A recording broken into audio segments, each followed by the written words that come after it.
Hey guys, what is up? It is the True Cuber here, and today I'm going to be showing you a simplest way to start memorizing algorithms.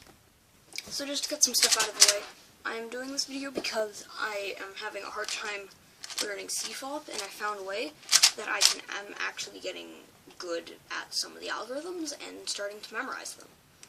So in case you don't know what CFOP is, it is an abbreviation where you start off by solving the cross, and then you put in some pairs such as that until you get the F2L, the first two layers.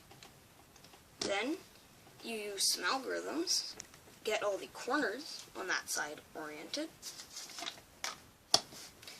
Then you use some more complex algorithms in order to solve the last layer, causing the entire cube to be solved. So, as you can imagine, the C stands for cross, F for the F2L, OLL, meaning orientating the last layer, getting all the pieces facing up, and then PLL, permuting the last layer, so it is solved. So you might be thinking there are a lot of cases in a lot of algorithms, and there really are. And that's something that you should know when you were trying to learn CFOP. Like, I knew that, there's, like, a couple different ways that you can do CFOP, but it's all essentially the same. And I know that one of the ways, like, actually what's considered a full CFOP contains about, like, 78 algorithms, I'm pretty sure. Somewhere around 78. And that is a large amount to memorize, but it does get you down to, like, a sub 10 solver. So, that's something that you should know if you're trying to learn CFOP, but there's an easy way out of that. I'm sorry I had such a stutter there. It's called, like, beginner CFOP, which is basically the easy way out of learning all those algorithms. So, either way, how you do F2L is you do some algorithms that, no, not necessarily algorithms, because you just do some simple moves such as RU, R prime, to pair up pieces like that, and then use simple algorithms to simply insert the pair. So that is why F2L isn't that hard. Alone there is like 5 cases, but if you learn beginner's F2L, that can shorten them down to like about 3. And then the special cases, you just do like a simple like that or something, just to separate the pieces, getting one of your normal cases.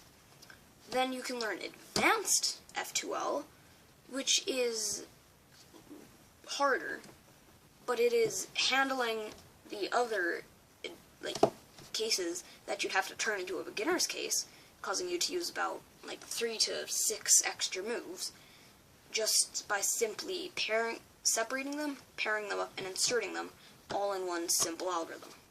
So of course advanced F2L does have a lot of algorithms though, so that's another thing that you should learn. The order I recommend doing it in, this isn't like my idea though, by the way, there's a guy named LegoBoyZ3, links in the description to his channel, maybe. I might not be able to do that, but maybe. So, he did a tutorial on the best ways to memorize CFOP, and I actually think that they're good. It is beginner's F2L, advanced F2L, for look last layer. So I'm kind of doing that. I'm learning beginner's F2L, and then for look last layer, and then advanced F2L. So it's pretty similar to that. I'd recommend it in this order, because then you can get it to be pretty fast, and then if you want to be faster, you can do the F2L. So, yes, I said for look last layer, which might sound harder because it's for look instead of normal last layer, which is 2 steps. But how for look last layer works is very, very simple, and it's very rewarding. This is just an example of one of the little like cheat sheets that I use to memorize algorithms. This is the OLL side.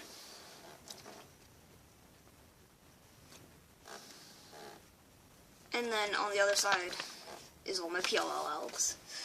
But how for look last layer works is quite simple. So you start off by getting the cross, which I'm just going to quickly scramble this and then get the cross so I can show you. So say I had this dot case, I would do an alg like that to get the cross, so orientating the edges. And then I use another algorithm to permute all of these corner pieces. I did it wrong, I'm sorry about that.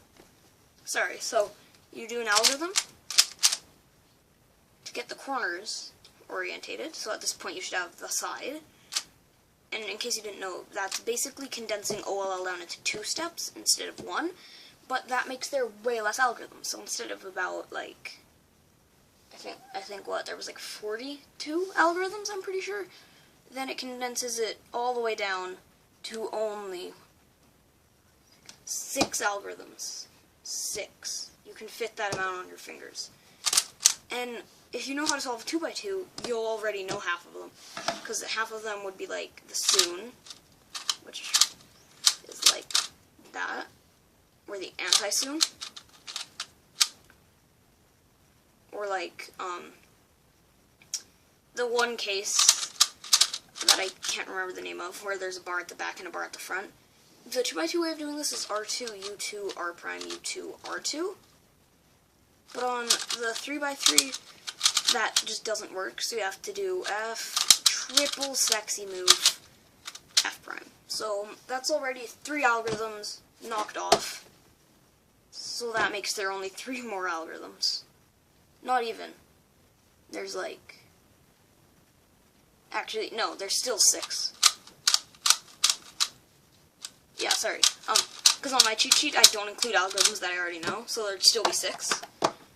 But otherwise there would be 9. But that's still pretty good for the orientating the last layer.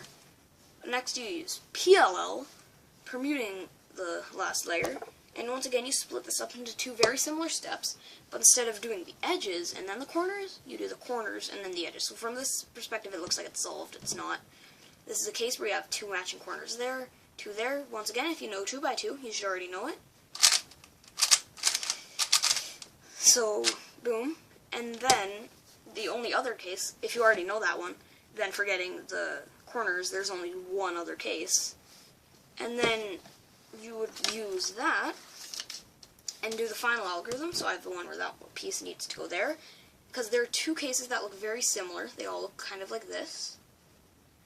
And how you distinguish them is you look on the one on your right side, and if those 2 pieces are not opposites, that means you have, well, I numbered my cases, that means you'd have the second case.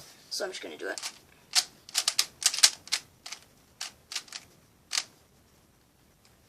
And it gets the last layer. So now that's all there really is for CFOP, and that's basically a rundown on how everything works through the method that I'm using.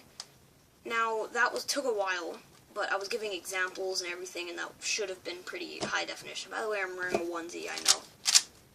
I don't care what you think, but yeah. So now, on to how I would memorize them. These are a good example of some notes that I make.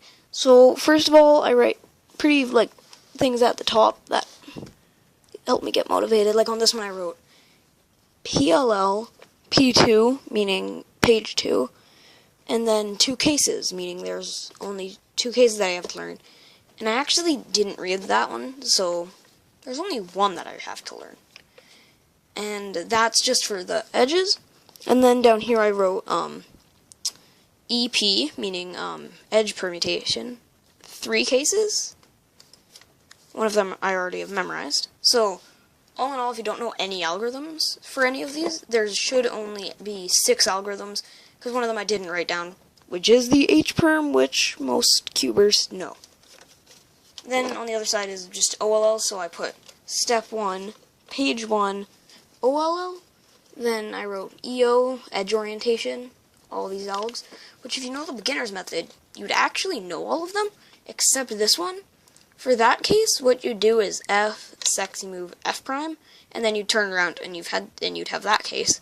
There's also, that case also isn't the most efficient one in the beginner's method. I just do F double sexy move F prime, but it turns out you can do F wide sexy move F wide prime. So, if you know the beginner's method, you already know those three algorithms. So, yeah, these are just more efficient ways of doing them. And then down here, there's all these cases, which I wrote down, and how I number them is underneath them, like that one. I wrote Alg 1, Alg 4, and then down here, as you guys can see, I have numbers 1 through 4. So say I got that case, which has Alg 2 beneath it, so I would find Alg 2, and I would do that case. That might sound very confusing, but it's really not. Memorizing it just comes to that, and then you just kind of memorize that. So the way that I've numbered them makes the most sense to me. So say, like I just said, I ran into Alg 2. Then I'd look at Alg 2, and I'd do that. But then instead of remembering that as like, okay, this case is that algorithm, I'd remember, okay, this is case 2. This is case 2 algorithm, which I just find makes it a lot easier. Because then you have to remember what the cube looks like. You just have to remember what number it is. Now guys, this doesn't always have to do with the 3x3. For, like I said, I did one on 2x2. I actually did 3. Because I was watching 3 different tutorials, because not all of them would make sense. But they all gave me different information. And one of them was like so wrong. It was like, in order to orientate the last layer, just do R prime D prime R D U, and then just like keep doing that. So this can work on cubes, such as this cube, if you know notation. Or you can just write other stuff. I'm actually still using this. Surprisingly, I lost this, and then I found it a while ago. So I didn't get to use this for Canadian Open 2017, but this is the advanced method. So, as you guys can see, I separated this differently. So I separated it into headlight cases, and 2 of them are rotated cases. And then I wrote, like, CT, and then the algorithm. CT, meant, I actually forgot, it's like, oh yeah, center top. And then NC means no center, so, like, the center's not on the top. Oh yeah, this one meant corners. 2 corners matching up with the center. It's kind of confusing. This makes sense. This made sense to me though. And then up here I wrote the Z perm and H perm and drew out the cases. So if I had my 2x2 notes, I'd probably bring those out, but I don't. But I figure that these are a good example. Now these notes work out for almost any cube, even from the 2x2 to the octagonal barrel to the skewb to the 3x3 to the 5x5